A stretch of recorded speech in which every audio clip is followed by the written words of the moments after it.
talking about polysaccharides, polysaccharides are ubiquitous in nature, that is, they are present everywhere, and we can also call them as glycans. Classification of polysaccharide on the basis of function give us two types of polysaccharide. The first one is the structural polysaccharide and the second one is the storage polysaccharide. The structural polysaccharide provides mechanical strength and stability to the cells or organs or organisms in which it is present, and the storage polysaccharide they act as storage units of carbohydrates which release monosaccharides as and when required. And on the basis of the monomeric units, the type of monomeric unit, the polysaccharides can be classified as homopolysaccharide and heteropolysaccharide. In case of homopolysaccharide, only a single type of monomeric unit is present, for example starch, cellulose, glycogen and chitin. And in case of heteropolysaccharide, heteropolysaccharide contains two or more different kinds of monomeric units, example glycosaminoglycans or peptidoglycan, which is also called murine. Now first talking about the homopolysaccharide, the first example of homopolysaccharide is starch, and starch is a branched chain of D-glucose units. Only D-glucose units are present in starch, and it is a branched chain of D-glucose units. In starch, starch is the storage form of glucose in plants.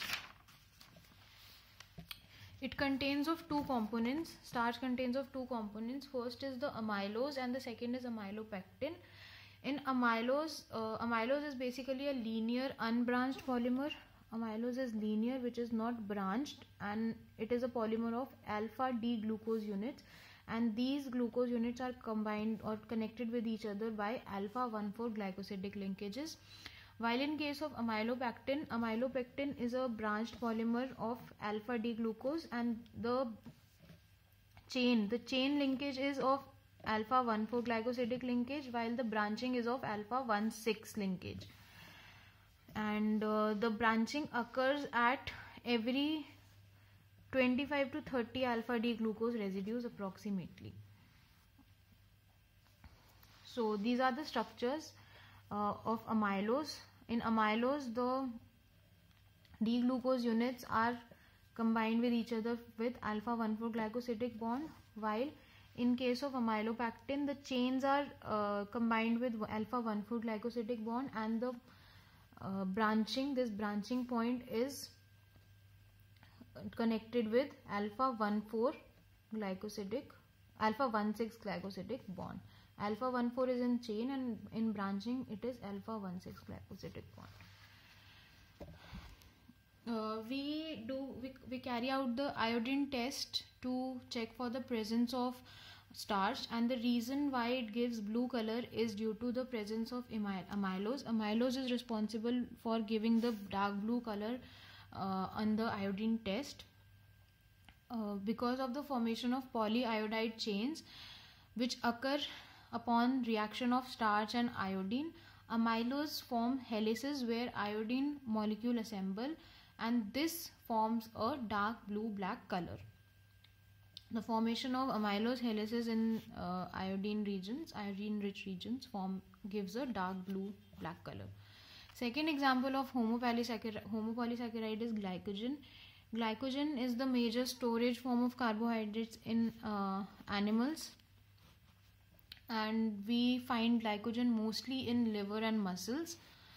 It is a highly branched form of amylopectin, and there is a alpha 1 to 6 glycosidic branching point at every 8 to 10 molecules of alpha D glucose residues, while the chain linkages are in alpha 1,4 glycosidic bond. Next example of homopolysaccharide is cellulose. Cellulose is a linear polymer which is unbranched, and again the D glucose units are combined with each other with beta 1,4 glycosidic linkages. In starch and glycogen it was alpha 1,4 glycosidic linkages, while in cellulose the linkage is beta 1,4 glycosidic linkage.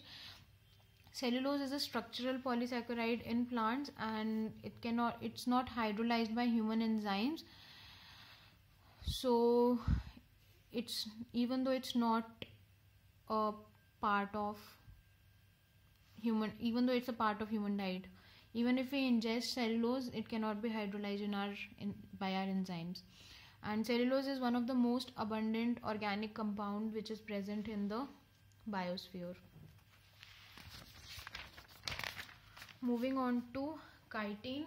Chitin is a linear homopolysaccharide and it is composed of N-acetyl D-glucosamine residues. N-acetyl D-glucosamine residues are joined with beta-1,4 glycosidic linkages in chitin. The only chemical difference of chitin with cellulose is the replacement of hydroxyl group at carbon atom 2 with the acetylated amino group. And chitin is the structural polysaccharide in exoskeleton of insects and crustaceans. Next is heteropolysaccharides. In heteropolysaccharide, the first example of heteropolysaccharide is glycosaminoglycans. They are negatively charged and unbranched heteropolysaccharides. They are composed of repeating disaccharide units. Basically, one is an acidic sugar and one is the amino sugar. The polymer of these two makes glycosaminoglycans. Amino sugar is always either N-acetyl glucosamine or N-acetyl galactosamine, and the acidic sugar in this is a uronic acid, usually glucuronic acid. So in glycosaminoglycans, they are negatively charged unbranched heteropolysaccharides. They are polymers of disaccharide unit in which the repeating units are acidic sugar and amino sugar combined with each other. Amino sugar is always either N-acetyl glucosamine or N-acetyl galactosamine, and the acidic sugar is uronic acid, usually glucuronic acid. The simplest kind of glucosamine is the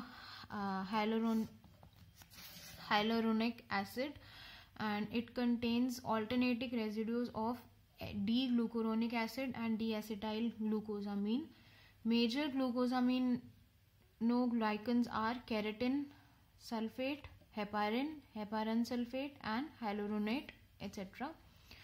The glycosaminoglycans are unique to animals and bacteria, and they are not found in plants. All glycosaminoglycans except the hyaluronic acid are found covalently attached to the proteins forming proteoglycan. So hyaluronic acid is the only one which do not form proteoglycan. The next kind of heteropolysaccharide is the peptidoglycan. We also call it as murine, and peptidoglycan is present in bacterial cell wall. It is a heteropolymer of NAM and NAG. NAM stands for N-acetylmuramic acid and NAG stands for N-acetylglucosamine. And NAM and NAG are combined or linked with beta-1,4 glycosidic linkages. The lysozyme, it catalyzes the hydrolysis of the beta-1,4 glycosidic linkage between the NAM and NAG units, and it degrades the cell wall. This is it for polysaccharides. Talking about reducing and non-reducing sugars. Reducing sugars are basically those sugars which are capable of reducing the ferric and cupric ions. They reduce the ferric ion Fe3 positive to Fe2 positive and copper Cu2 positive to Cu positive. Any sugar that has either an aldehyde group or is capable of forming one in solution through isomerization is a reducing sugar. Aldehyde group allows the sugar to act as a reducing agent.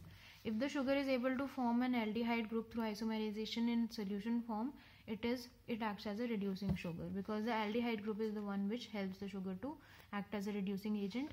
All monosaccharides in hemiacetal and hemiketal form are reducing sugars. Disaccharide which formed from head to tail condensation are reducing sugars. Example are sucrose and tetrahallose. All reducing sugars undergo mutarotation in aqueous solution.